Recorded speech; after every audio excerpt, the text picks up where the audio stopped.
বর্ধমান বিশ্ববিদ্যালয়ের অন্তর্গত কলেজগুলিতে যে সকল ছাত্রছাত্রীরা প্রথম সেমিস্টারে বাংলা মেজর নিয়ে পড়ছো তাদের জন্য আজকের এই বিশেষ ভিডিও।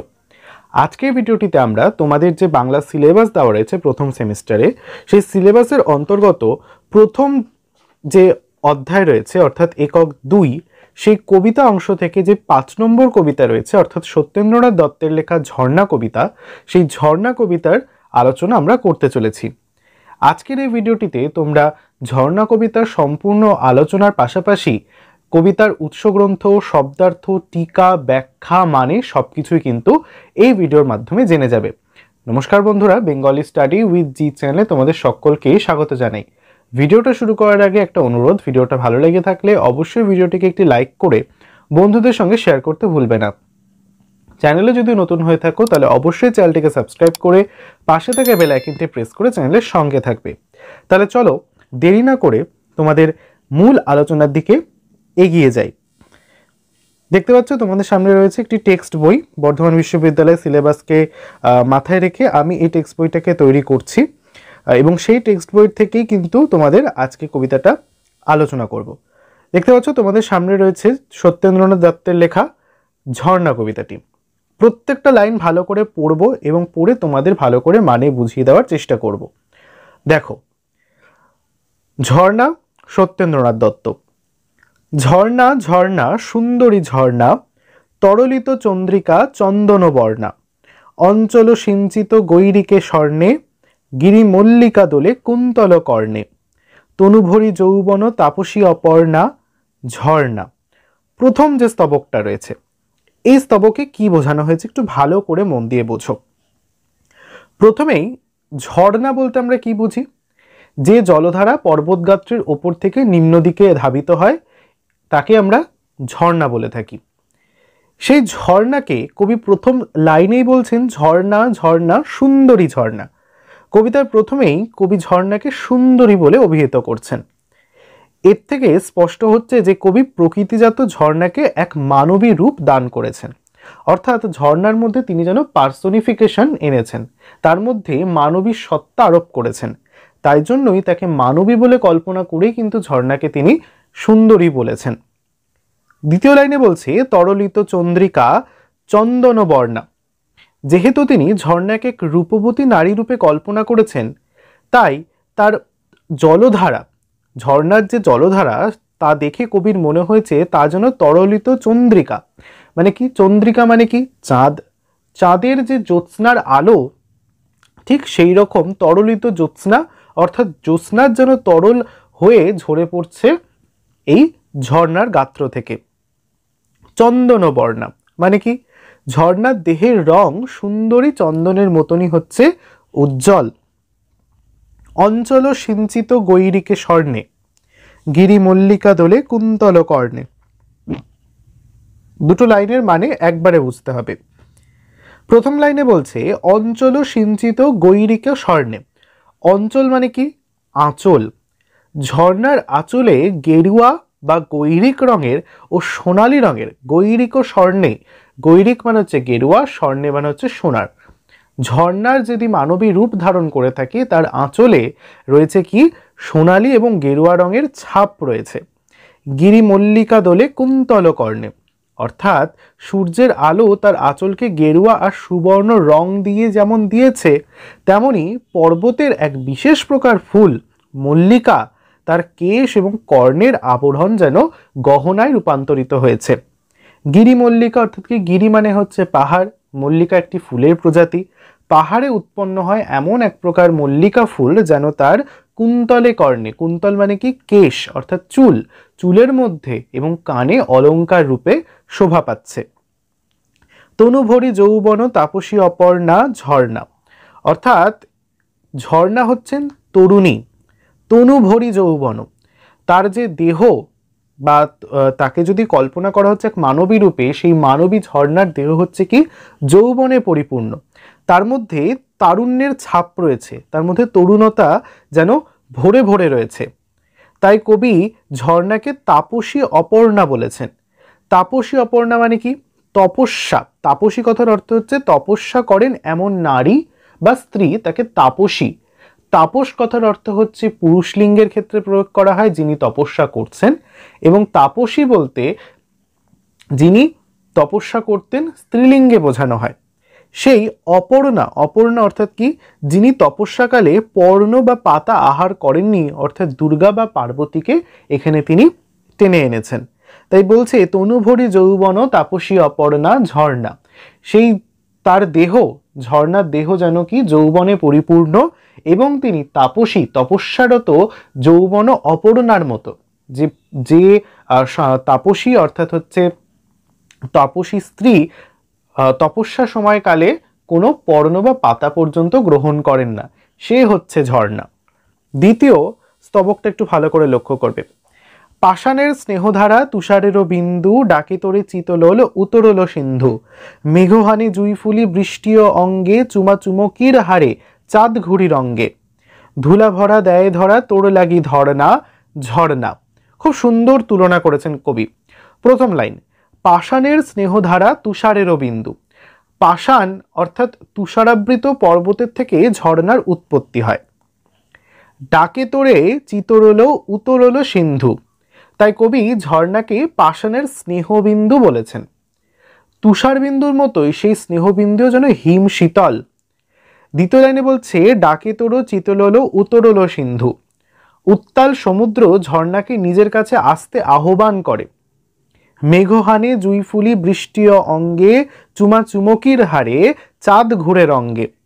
অর্থাৎ কবি এখানে বোঝানোর চেষ্টা করেছেন যে মেঘ থেকে বৃষ্টির ফোঁটা যখন ঝর্ণার বুকে পতিত হয়, তখন মনে হয় যেন শুভ্র জুইফুল ঝর্ণার অঙ্গে নিক্ষেপ হচ্ছে। তাই বলছে মেঘ হানে জুইফুলি বৃষ্টি অঙ্গে, যখন সুন্দর মেঘ থেকে বিন্দু বিন্দু জল আবার ঝর্ণার জলে পড়ছে, যেন মনে হচ্ছে ঝর্ণার মধ্যে সুন্দর জুইফুল পড়ছে। চুমা চুমকির হারে চাঁদ ঘুরে রঙ্গে, অর্থাৎ চাঁদও যেন চুম্বন দিয়ে তাকে রঙ্গ করছে। ধুলা ভরা দেয় ধরা তোর লাকি ধরনা ঝর্ণা, ধুলি ভরা পৃথিবী ঝর্ণার জলে সিঞ্চিত হবার কামনার অপেক্ষা করে থাকে। যখন চারিদিকে শুষ্কতা বিরাজ করে, তখন ঝর্ণার জলে বৃষ্টির ফোঁটা জুই ফুলের মতো পড়ে সেই বৃষ্টির জল এবং ঝর্ণার জল একত্রিত হয়ে এই শুষ্ক ভূমিকে প্লাবিত করে তোলে।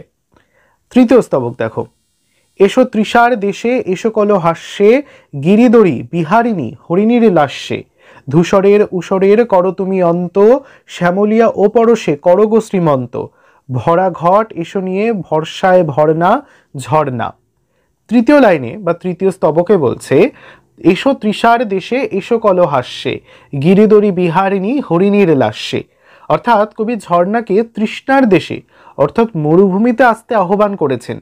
সে যেন তার বাড়িধারার ধূসর এবং উসরের পরিসমাপ্তি ঘটায়। তার শ্যামলিয়া স্পর্শে উসর যেন, উসরের ভূমি অর্থাৎ মরুভূমি যেন সুজলা সুফলা সম্পদশালী হয়ে উঠুক। তাই তৃতীয় লাইনটাই বলছে ধূসরের উসরের করো তুমি অন্ত, অর্থাৎ মরুভূমিতে যে ধূসরতা, যে উষর উষ্ণ আবহাওয়া থাকে, সেখানেও যেন তুমি প্রবাহিত হয়ে সেখানে শ্যামলিয়া অর্থাৎ চারিদিক সবুজ গাছপালায় ভরিয়ে তুলতে পারো। পরশে করগো শ্রীমন্ত, এবং সেখানে যেখানে ঝর্ণা রয়েছে সেই জায়গা যেমন হিমশীতল অবস্থান করছে, তেমনি এই উষর ভূমিকেও তুমি হিমশীতল আবহাওয়ায় পরিণত করো।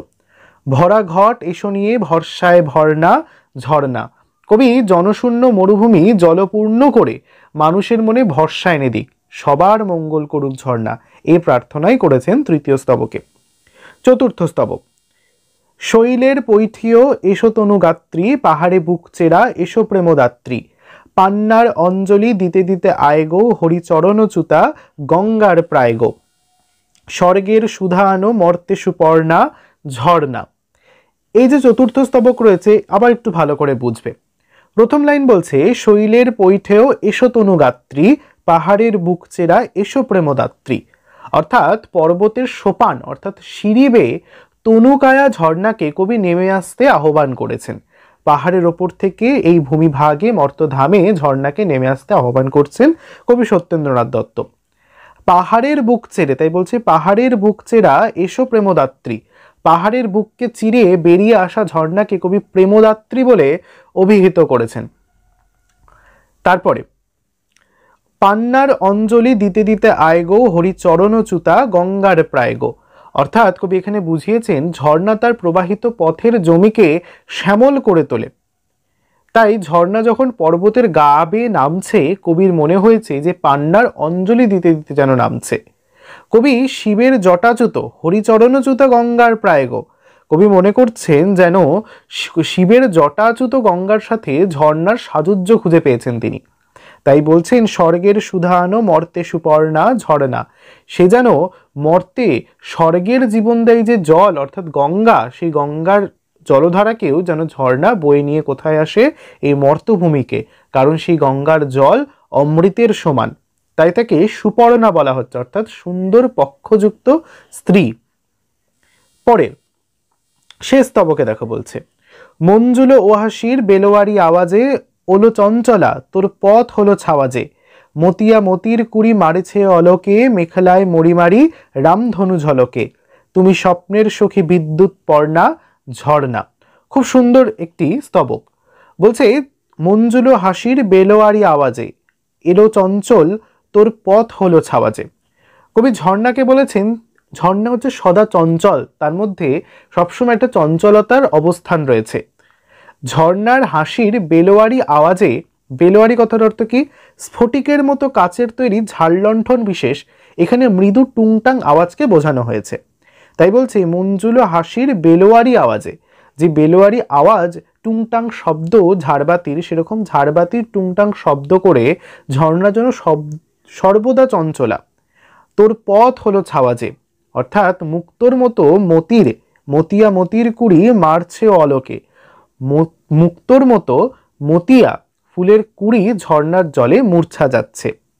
মেখলায় মরিমরি রামধনু ঝলকে, তুমি স্বপ্নের সখী বিদ্যুৎ পর্ণা ঝর্ণা। ঝর্ণার মেখলায় রামধনুর রং উদ্ভাসিত হয়ে উঠছে, অর্থাৎ ঝর্ণা যেখানে এসে পড়ছে সেখান থেকে যেন রামধনুর উৎপত্তি হচ্ছে। অপরূপা এই ঝর্ণাকে কবি স্বপ্নের সখী ও বিদ্যুৎ পর্ণা বলে সম্বোধন করেছেন। বোঝা গেল এই সম্পূর্ণ ঝর্ণা কবিতার আলোচনা। খুব ছোট্ট একটি কবিতা, এবং তার মধ্যে থেকে বিশেষ করে ঝর্ণাকে যে পার্সনিফাই করা, ঝর্ণাকে মানবী রূপে কল্পনা করে তার সৌন্দর্যকে যে বর্ণনা করেছেন কবি, সেটা কিন্তু অনবদ্য। এবার সবশেষে আমরা সত্যেন্দ্রনাথ দত্তের কিছু কবি পরিচিতি পড়ে নেব। সত্যেন্দ্রনাথ দত্তের জন্ম 1882 সালের 11 ফেব্রুয়ারি, মৃত্যু 1922 সালের 25 জুন। একজন বাঙালি কবি ও ছড়াকার। তার কবিতার কারুকার্য, শব্দ, ভাষা যথোপযুক্ত ব্যবহারের কৃতিত্বের জন্য তাকে ছন্দের জাদুকর নামে আখ্যায়িত করা হয়েছে। মনে আছে আমরা ক্লাস 9-এ আমরা কবিতা পড়েছিলাম, সেই আমরা কবিতাটাও কিন্তু সত্যেন্দ্রনাথ দত্তেরই লেখা ছিল। রবীন্দ্র যুগের খ্যাতনামা ছন্দ রাজা কবি তিনি। তার কাব্যগ্রন্থের মধ্যে রয়েছে সবিতা, হোমশিখা, সন্ধিক্ষণ, বেনু ও বীণা, কুহ ও কেকা, পালকির গান, তুলির লিখন, অভ্র আবির, হসন্তিকা, বেলা শেষের গান প্রভৃতি। 1918 সালে ভারতী পত্রিকা সম্পর্কিত তার প্রসিদ্ধ রচনা ছন্দ সরস্বতী প্রথম প্রকাশিত হয়। আমাদের পাঠ্য ঝর্ণা কবিতাটি তার বিদায় আরতি কাব্যগ্রন্থের অন্তর্গত, যেটি 1923 সালে প্রকাশিত হয়েছিল। এবার সামান্যভাবে যদি আমি বলতে যাই যে এই ঝর্ণা কবিতাটার মধ্যে কি বিষয় লুকিয়ে রয়েছে, তাহলে প্রথমেই বলতে হয় কবিতার প্রথমেই কবি ঝর্ণাকে সুন্দরী বলার মধ্যে দিয়ে স্পষ্ট বুঝিয়ে দিয়েছেন যে এই কবিতায় তিনি ঝর্ণাকে এক সুন্দরী নারী রূপে কল্পনা করেছেন। ঝর্ণার জল দেখে কবির মনে হয়েছে তা যেন তরলিত চন্দ্রালোক, অর্থাৎ চাঁদের আলো বুঝি তার তরল হয়ে ঝরে পড়ছে। ঝর্ণার দেহের রং চন্দনের মতো উজ্জ্বল। ঝর্ণা কবিতাটি শুধুমাত্র প্রকৃতি বর্ণনার কবিতা নয়, বরং বলা যায় প্রকৃতি বন্দনার কবি। প্রকৃতির অপরূপ এক সৃষ্টি ঝর্ণা। কবি ঝর্ণাকে এক অপরূপা নারী রূপে কল্পনা করেছেন ও তার সৌন্দর্যকে বন্দনা করেছেন অসাধারণ ছন্দের মাধ্যমে আমাদের এই পাঠ্য কবিতায়। এই কবিতার শব্দ ছন্দের অসাধারণ শৌখিনতাও ঝর্ণার মতোই গতিশীল এবং সুন্দর। ঝর্ণা যেমন পাহাড়ের গা বেয়ে নিচে নিচে নেমে আসে, কবিতাটির গতিশীল ছন্দও যেন সেভাবেই নেচে নেচে চলতে থাকে। বোঝা গেল মূল কবিতাটা? আশা করছি তোমাদের ভিডিওটা ভালো লেগেছে, এবং এরকম আরও কবিতা আমাদের কিন্তু চ্যানেলে আপলোড করা রয়েছে। তোমাদের পূর্ববর্তী যে কবিতা রয়েছে একদম ওহে যে প্রথম কবিতাটা রয়েছে, সই কে বা শুনাইল শ্যামনাম, ওহে প্রাণনাথ গিরিবর হে ভয়ে তনু কাঁপিছে আমার, মধুসূদন দত্তের কবি কবিতা, রবীন্দ্রনাথের বলাকা, শঙ্খ ঘোষের বাবরের প্রার্থনা, বহু কবিতা কিন্তু আমাদের চ্যানেলে আপলোড করা রয়েছে। আমি তোমাদের জন্য একটা প্লেলিস্ট বানিয়ে সেটা কিন্তু তোমাদের সামনে তুলে ধরবো, এবং সেখান থেকে কিন্তু প্রথম সেমিস্টারের যাবতীয় কবিতা গল্পের আলোচনা তোমরা ওই প্লেলিস্টের মধ্যে পেয়ে যাবে। আশা করছি ভিডিওটা ভালো লেগেছে। ভালো লেগে থাকলে অবশ্যই ভিডিওটিকে একটি লাইক করে বন্ধুদের সঙ্গে শেয়ার করতে ভুলবে না। চ্যানেলে যদি নতুন হয়ে থাকো তাহলে অবশ্যই চ্যানেলটিকে সাবস্ক্রাইব করে পাশে থাকা বেল আইকনটি প্রেস করে চ্যানেলের সঙ্গে থাকবে, এবং অবশ্যই আমাদের সোশ্যাল মিডিয়া হ্যান্ডেল যেমন ফেসবুক, ইনস্টাগ্রাম এবং আমাদের হোয়াটসঅ্যাপ চ্যানেলে যুক্ত হতে কিন্তু ভুলবে না ফার্দার আপডেটের জন্য। দেখা হচ্ছে তাহলে পরের ভিডিওটিতে। সকলে ভালো থেকো, টাটা।